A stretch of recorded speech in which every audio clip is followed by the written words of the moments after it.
Vamos lá então, pessoal, segunda aula sobre agências reguladoras, tá? Essa segunda aula, se vocês acompanharem pelo material, ela é muito mais uma análise legislativa, tá? Não tem muito assim o que eu explicar, beleza? Até porque a lei, como eu disse, ela é muito recente, os problemas doutrinários e jurisprudenciais ainda estão muito movediços, não tem nada assim muito emblemático para a gente discutir do ponto de vista, tá? De conflitos. Mas é ali nesse item 3, então, eu falei um pouquinho sobre a estrutura das agências reguladoras, tá? A Lei 9986 foi alterada pela 3848 de 19, que é a Lei Geral das Agências.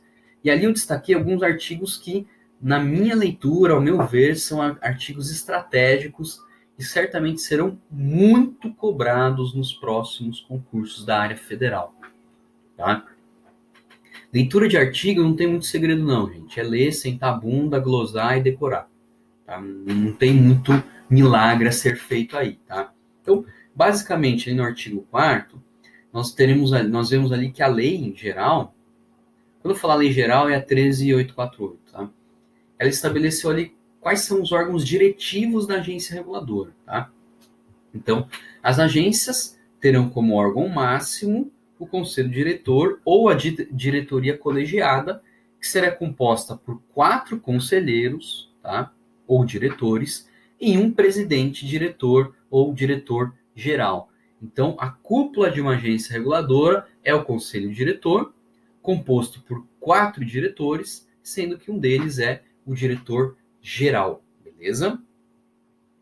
Essa é a cabeça, essa é a cúpula da agência reguladora, tá? Esses caras, obviamente, eles não fazem concurso. São esses os caras que são nomeados pelo presidente com a aprovação do Senado Federal para exercerem um mandato. São esses caras aí, tá? Então, os mandatos dos membros do Conselho Diretor ou diretoria colegiada serão não coincidentes. Então, são 4 pessoas e cada um vai exercer um mandato não de modo coincidente. Eles não assumem os 4 na mesma época, tá? Eles possuem mandatos que não são coincidentes. Isso por quê, pessoal? Como uma forma de oxigenar, né, a composição dessa diretoria. Até mesmo para aquele futuro presidente, aquele futuro governador, o futuro prefeito, ter a possibilidade de nomear alguém dentro de uma estrutura que é extremamente importante do ponto de vista de planejamento estratégico, tá? Então, o mandato dos membros não serão coincidentes, de modo que, sempre que possível, a cada ano ocorra o término de um mandato e uma consequente nova indicação. Então, a lógica, sempre dentro do possível, é que pelo menos uma vez ao ano tenha a indicação de um novo dirigente dessa agência reguladora, tá? Dentro do possível.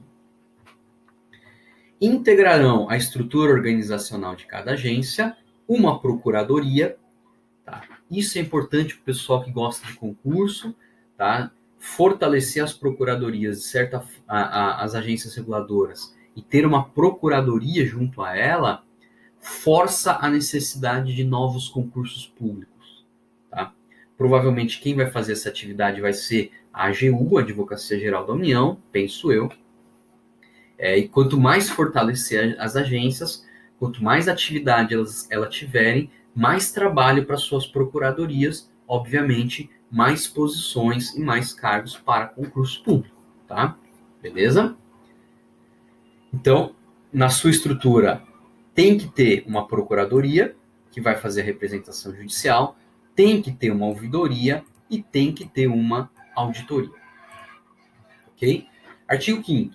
O presidente, o diretor-presidente e o diretor-geral, lembrando que são 4 e um deles é o presidente, e demais membros do conselho serão brasileiros, indicados, não é brasileiro nato, fique esperto, isso vai ser pegadinha em provas, não é brasileiro nato, são brasileiros, pode ser então um brasileiro naturalizado. Então são brasileiros, indicados pelo presidente e por ele nomeados, após a aprovação do Senado, que a gente já viu anteriormente. E aqui começa a ficar interessante. Entre cidadãos de reputação ilibada e notório conhecimento no campo da sua especialidade, devendo ser atendidos um dos requisitos da linha A, B e C do inciso 1 e cumulativamente o inciso 2. Lembra da aula de empresas estatais? Quando nós vimos ali requisitos para a nomeação de dirigentes das estatais? A mesma lógica apareceu agora na Lei Geral de Agências e penso eu que foi uma inovação legislativa extremamente saudável. Para quê? Para tentar evitar aquelas nomeações puramente políticas. Tá? Ou seja, nós estamos falando de uma agência reguladora que é responsável por política setorial de Estado, que envolve diretamente a vida das pessoas. Anvisa, Anatel, ANEEL, ANTT, ou seja, temas extremamente importantes que não estão referentes apenas ao lucro de um empresário, mas também que envolvem diretamente interesses públicos relevantes. Não dá para colocar na direção dessas entidades indicações puramente políticas. Ok? É preciso que esses dirigentes, e quando fala aqui de nomeação, é a cúpula, tá, gente? Abaixo dessa cúpula é tudo concursado, beleza? Essa direção, então, não é nomeada simplesmente por um critério político. Tá? Existe o critério político? Obviamente que existe, gente. Não tem como a gente falar de direito público sem falar em política. Não se iluda. Tá? Por mais que alguns partidos aí, alguns partidos políticos, por mais paradoxal que seja, né, são partidos políticos que execram a política. Né? Alguns partidos bobos aí. Os caras são partidos e execram a política. Isso é impensável, gente. Não tem como. Tá? A partir do momento que você pisa no setor público, sempre vai ter alguma dose, algum teor de política. E sim, de política partidária. A ideia aqui das agências é que esse não seja apenas o único ou o preponderante critério de nomeação. Entenderam? Porque tem que atender esses requisitos. Vamos lá, então. O inciso 1º do artigo 5º traz aquilo que eu chamo de requisitos alternativos. E o inciso 2º, aquilo que eu chamo de requisito necessário. É o que está, pelo menos, visto aqui, tá? As linhas A, B e C do inciso 1 e, cumulativamente, o inciso 2. Ou seja, o inciso 2 ele é necessário. Tá? Só pode nomear dirigente de uma agência reguladora se o sujeito tiver formação acadêmica compatível com o cargo que ele vai ser indicado. Formação acadêmica não é ser bombado na academia, não, tá? Formação acadêmica e formação superior. Beleza? Nível universitário, mestrado, doutorado. Então, o sujeito tem que ter uma formação acadêmica compatível com aquele cargo que ele vai exercer. Isso é o básico. Se já não tem isso, ele pode ser o político mais foda. Morreu aí, tá? Além da formação acadêmica, ele vai precisar ter o quê? Experiência profissional.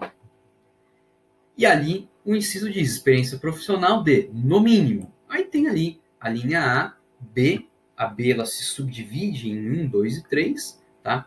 E C. Então, são vários requisitos. Eu não vou ficar lendo a lei, não vou cansá-los vocês, mas é importante vocês memorizarem esses requisitos aí, porque certamente eles estarão em provas objetivas de concurso no futuro aí, tá? Então, tem que ter experiência profissional, no mínimo 10 anos no setor público, no mínimo 4 anos ocupando um desses cargos aqui, 10 anos de experiência como profissional liberal no campo da atividade regulada, tá? Que é também bem importante aqui, ok? Beleza? Então, remeto vocês para uma leitura atenta ali, tá? Em provas de concurso, isso vai cair bastante, beleza? Parágrafo 7º. Depois eu vou voltar aqui no parágrafo 7º, porque ele faz menção ali no artigo posterior. Artigo 6º. O mandato dos membros do Conselho Diretor e da diretoria será de 5 anos. Olha, um mandato extenso, hein? Será de 5 anos. Sendo que dentro do possível, tem que ter aquele esquema de ter uma nomeação por ano, tá? Ou seja, dentro do possível. Então, o mandato será de 5 anos, vedada a sua recondução, ou seja, não pode ter reeleição, ressalvado na hipótese do parágrafo 7º do 5º. O parágrafo 7º do 5º é uma espécie de mandato tampão, tá? Ocorrendo vacância do cargo do presidente, diretor-presidente, diretor-geral ou conselheiro, no curso do mandato será completado pelo seu sucessor, investido na forma do caput e exercido pelo prazo remanescente, admitida a recondução se tal prazo remanescente for inferior a 2 anos. Então, eu assumo um mandato tampão, porque o titular, sei lá, morreu, tá? Se esse meu mandato tampão for igual ou inferior a 2 anos, tá? Eu posso ter a recondução. Tá? Se ele for superior a 2 anos, eu não posso fazer a recondução. Ok? Então, admitida a recondução se o prazo do mandato tampão for inferior. Se eu fiquei com um prazo de mandato tampão de 3 anos, eu não posso reconduzir. Eu não posso ser reescolhido. Tá? Em caso de vacância no curso do mandato, este será completado pelo seu sucessor investido na forma prevista no artigo 5º, tá? Ou seja, os mesmos requisitos do titular, lá do artigo 5º, os mesmos requisitos aqui, também devem se aplicar, obviamente, para o seu sucessor, que vai ser nomeado, tá? Então, o titular morreu, o presidente atual vai e nomeia o sucessor para o mandato tampão. Beleza? Artigo 8º. Os membros do Conselho Diretor, editoria colegiada, ficam impedidos de exercer atividade ou de prestar qualquer serviço no setor regulado pela respectiva agência, pelo período de 6 meses, contados da exoneração ou do término do mandato, assegurada a remuneração compensatória. Isso aqui é chamada quarentena, não é a quarentena do coronavírus, tá? Se eu fui diretor de agência reguladora, sei lá, eu fui diretor da ANEEL, beleza? Terminou o meu mandato. Eu tenho que ficar por 6 meses, tá? Sem poder prestar serviços no setor regulado pela agência. No meu caso, era a ANEEL. Eu tenho que ficar 6 meses sem poder prestar serviço no setor de energia elétrica. Eu posso prestar serviços em outras áreas? Posso. Mas dentro do setor de energia elétrica, eu não posso prestar serviço. Beleza? E nesses 6 meses, eu vivo de quê? Eu recebo uma remuneração compensatória.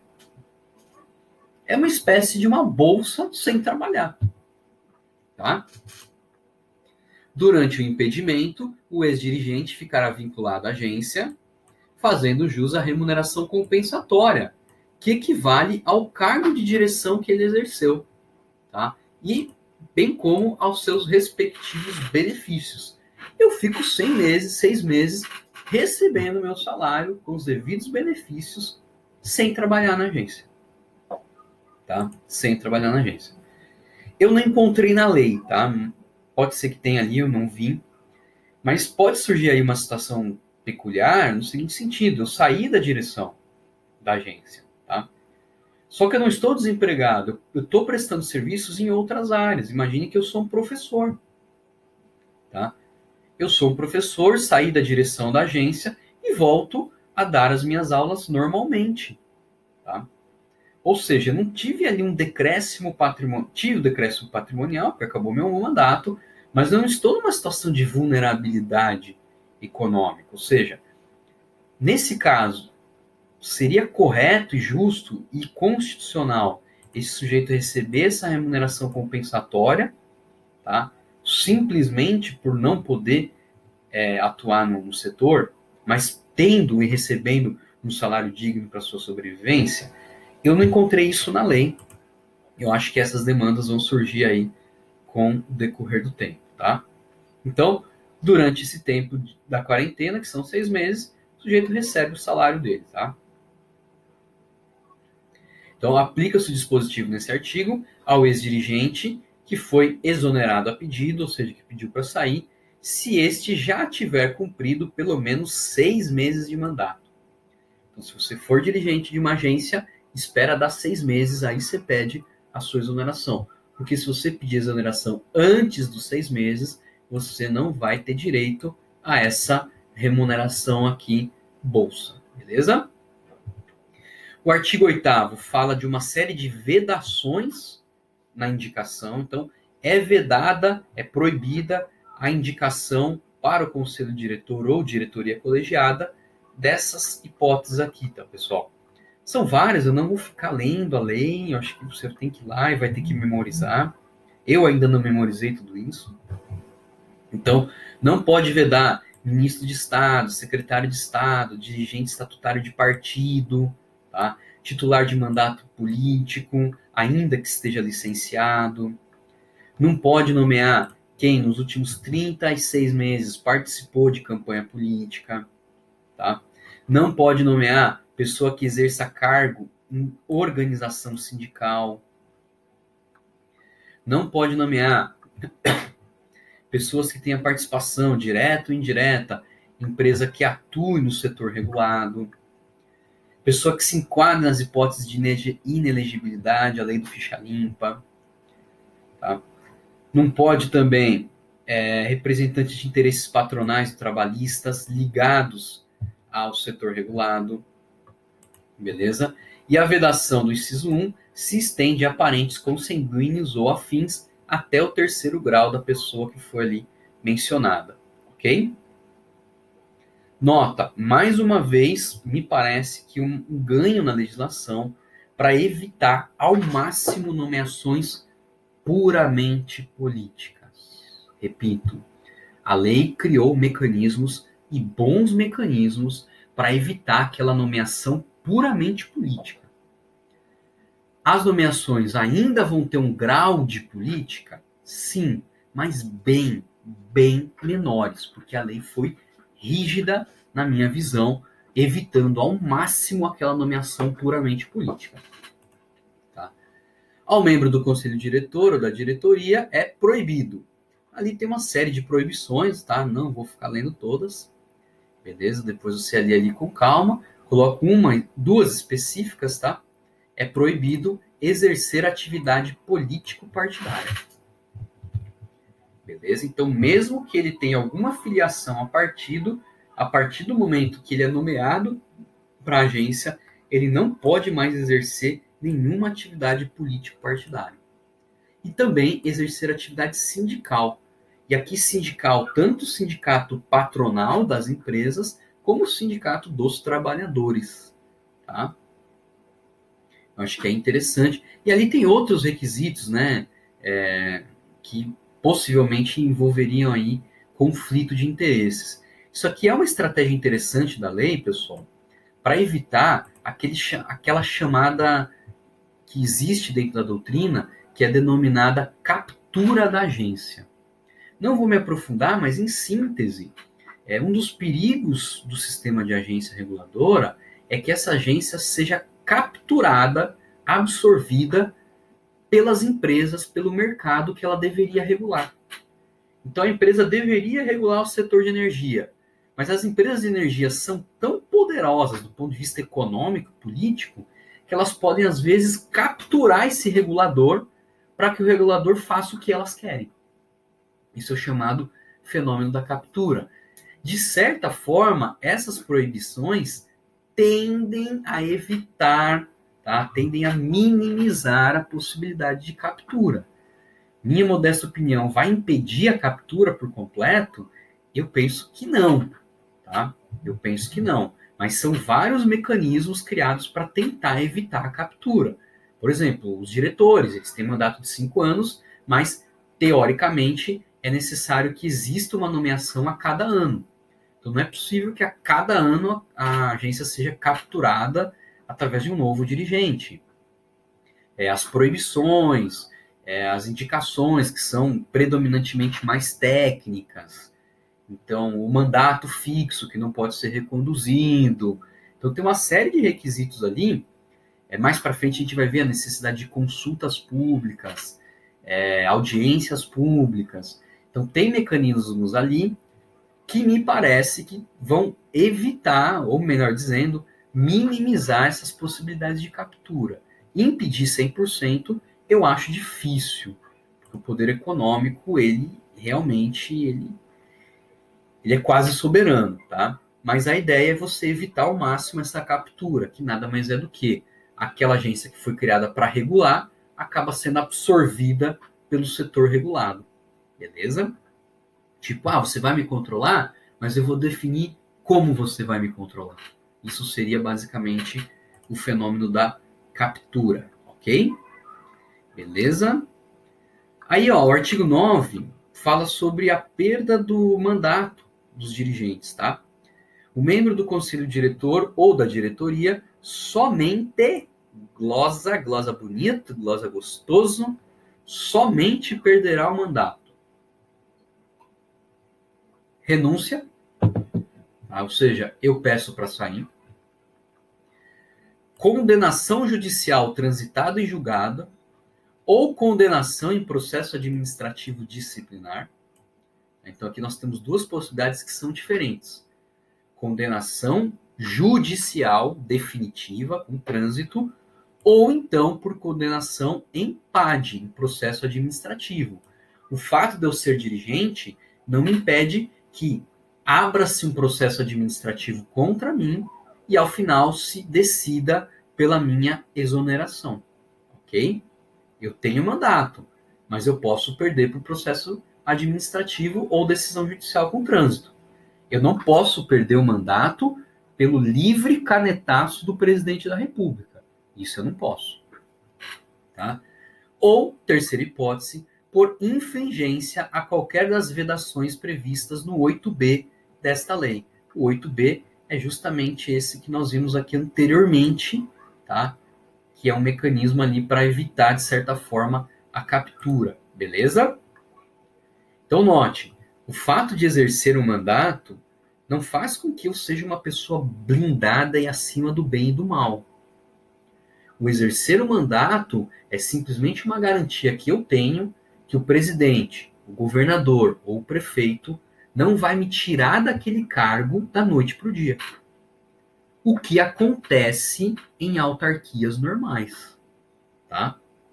Por ser uma agência, ela tem mais autonomia. Por isso, eu exerço o mandato. Se eu fui escolhido para ficar 5 anos, a priori eu ficarei 5 anos. But eu posso perder este mandato. Quando? Quando eu pedir para sair. Tá?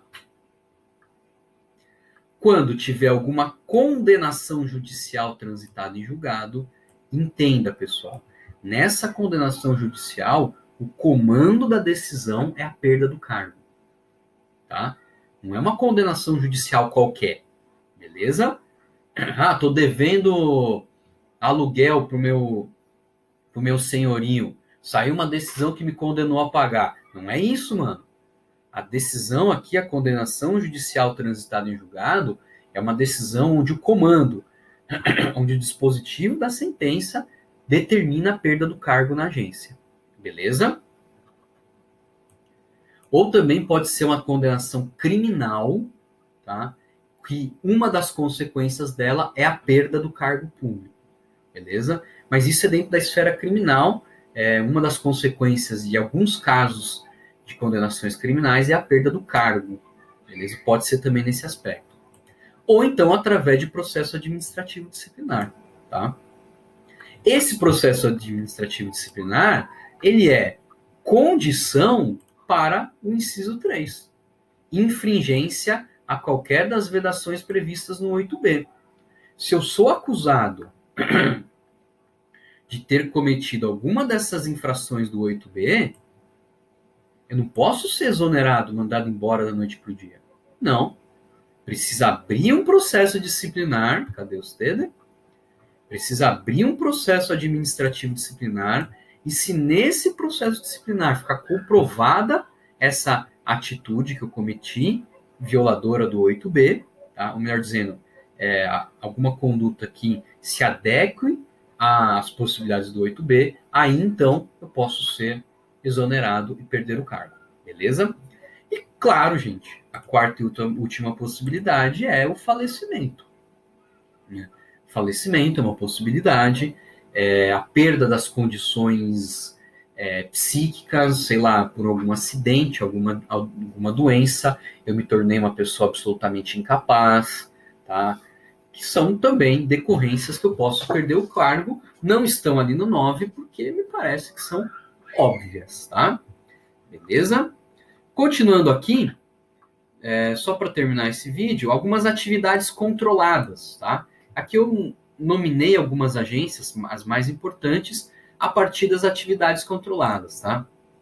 Então, aquelas agências que controlam serviços públicos propriamente ditos, Agência Nacional de Energia Elétrica, Agência Nacional de Telecomunicações, Agência Nacional de Transportes Terrestres, ANAC, que é a Agência Nacional de Aviação Civil, a ANTAC, a Agência Nacional de Transporte Aquaviário. Tá? Aqui em Joinville nós temos a atuação de todas elas. Tá? A ANAC, nós temos o aeroporto, e a ANTAC, por intermédio ali das balsas que passam ali pela Baía da Babitonga, creio eu que ali existe supervisão da ANTAC, Agência Nacional de Transportes Aquaviários. A Ancine, que é a Agência Nacional de Cinema, que trabalha dentro do fomento a uma atividade culturalmente relevante para o país, que é o cinema. Atividades relacionadas à indústria do petróleo e similares, que é a famosa ANP, Agência Nacional do Petróleo, que lida dentro do setor de petróleo, gás e biocombustíveis. Agências que lidam dentro dos serviços públicos não exclusivos do Estado. Nós temos aqui duas agências bem atuantes, que é a ANS, Agência Nacional de Saúde Suplementar. Elas têm uma fiscalização bem rígida em cima dos convênios médicos. E a Agência Nacional de Vigilância Sanitária, que nós estamos vendo aí durante essa pandemia do coronavírus, como ela é extremamente importante, tá? Inclusive, na lei do coronavírus, que agora não me lembro o nome, mas põe no Google lá, lei do coronavírus, uma das condições para que municípios e estados decretem toques de recolher é um parecer técnico da Anvisa. Isso tem uma decisão da semana passada bem importante do STF, que analisava justamente esse tema. Era um decreto do prefeito de São Bernardo do Campo, se eu não me engano. São Bernardo do Campo é uma cidade do ABC paulista. Coincidentemente, eu já morei lá. Então, era o prefeito de São Bernardo do Campo. Ele editou um decreto dizendo, idosos não podem sair de casa, a não ser para ir no mercado, farmácia e atendimento médico.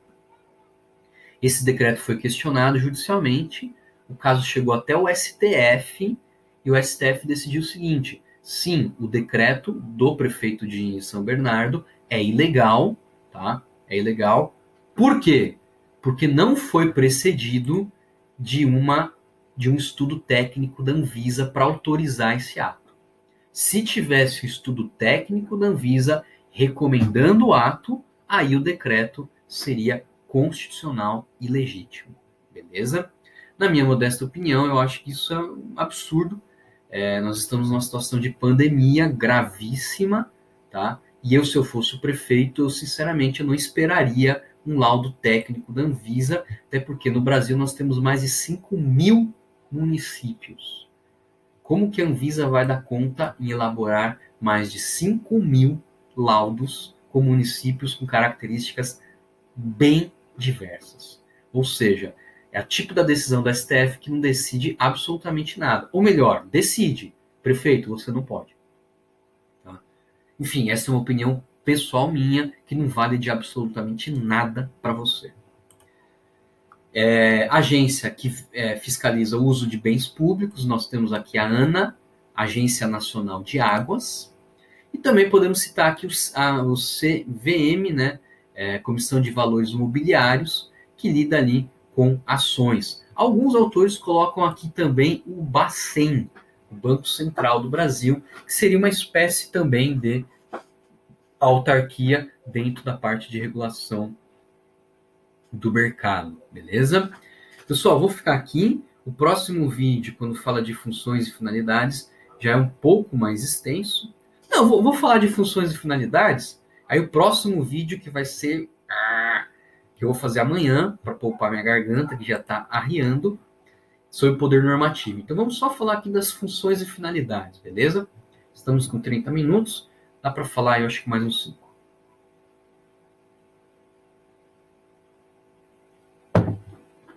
Beleza. Quais são as funções, as finalidades de uma agência reguladora? Tá? A agência reguladora ela tem várias funções e várias finalidades. Eu tentei nominar aqui umas 4.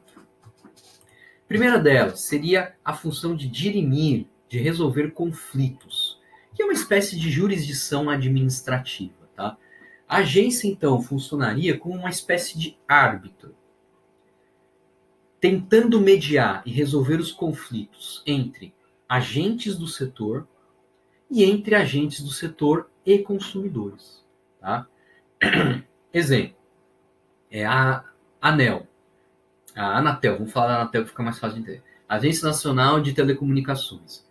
Ela tem a função de dirimir conflitos entre os operadores do setor, ou seja, entre as empresas que exploram essa atividade, sei lá, Claro e TIM. Algum conflito envolvendo a Claro e TIM. Algum conflito envolvendo as duas, esse conflito pode ser submetido à agência e a agência poderá dar uma decisão resolvendo esse conflito. Ou então, um conflito entre um operador do setor e o consumidor. Isso é muito comum de acontecer. Você tem um problema lá com a sua empresa de telefonia, com a sua TIM, Claro, sei lá mais o que tem.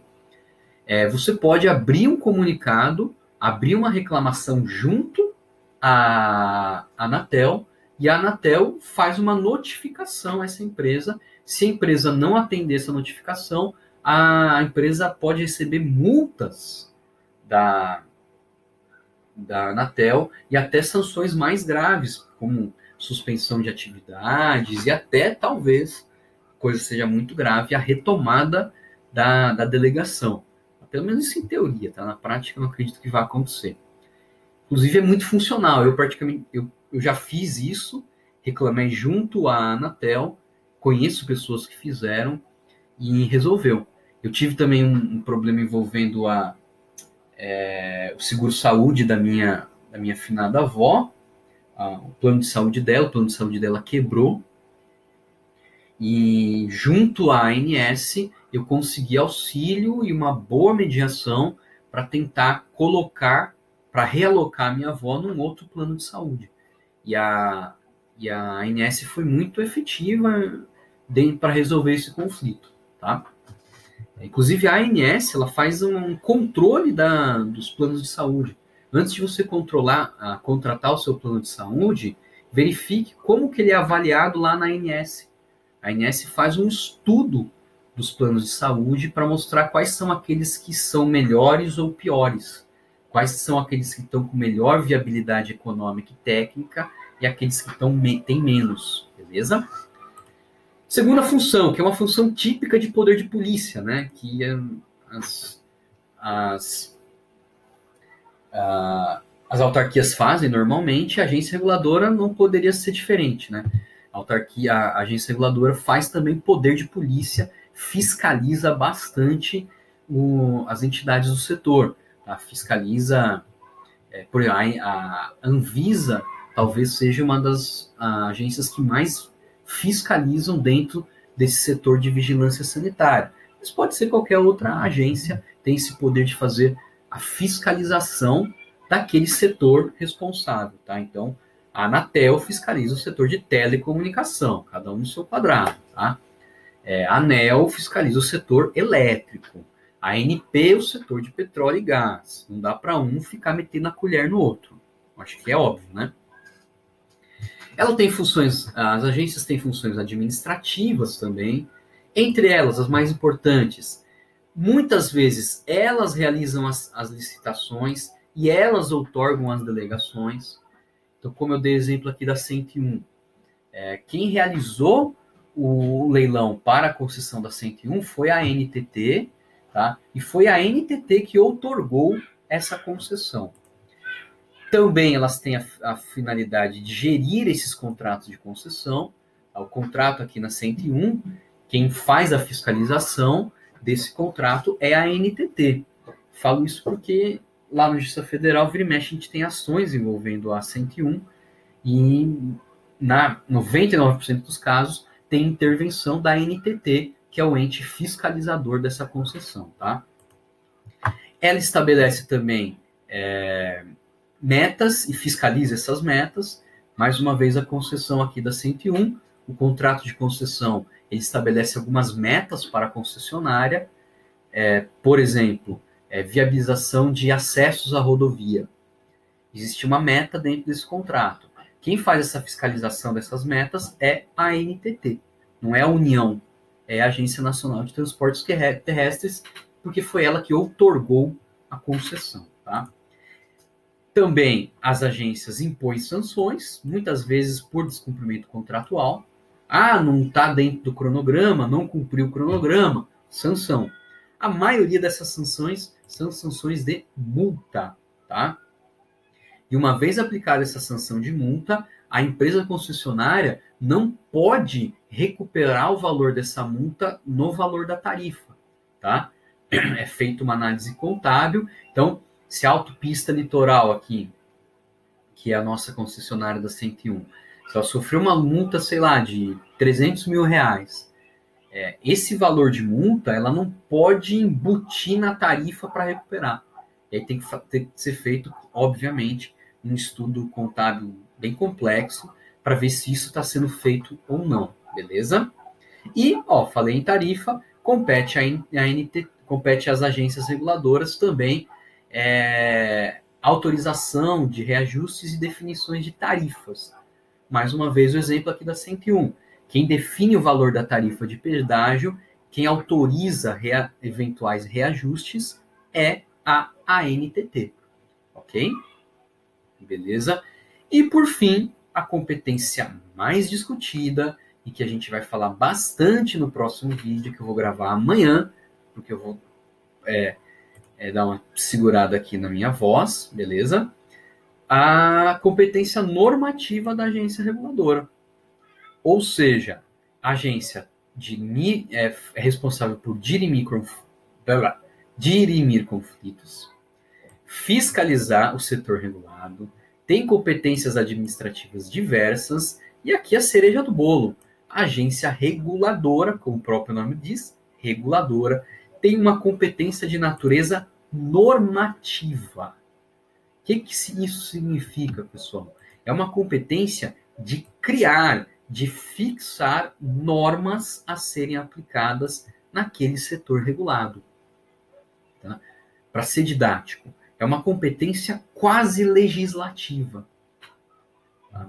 É como se fosse aquela agência, aspas, legislando sobre aquele setor específico. Ok? E obviamente, você provavelmente já está fazendo conexões aí no seu cérebro. Como assim uma autarquia legislando? Como assim um órgão vinculado ao executivo estabelecendo normas, regras? É para o seu tico e teco ficar incomodado com isso. Tá? Por quê? Porque desde o primeiro dia da faculdade, você vem ouvindo falar em separação de poderes, né? Cabe ao legislativo legislar e não ao executivo. Então, essa competência normativa das agências vai gerar muita discussão e a gente vai falar isso no item 6 tomorrow. Valeu, pessoal. Estudem, se cuidem bastante. O momento que estamos vivendo é um momento gravíssimo. Beleza?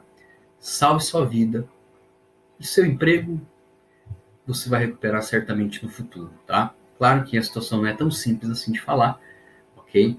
Mas em uma situação trágica de escolher um ou outro, eu particularmente escolheria o desemprego. Beleza? Grande abraço, se cuidem, fiquem bem.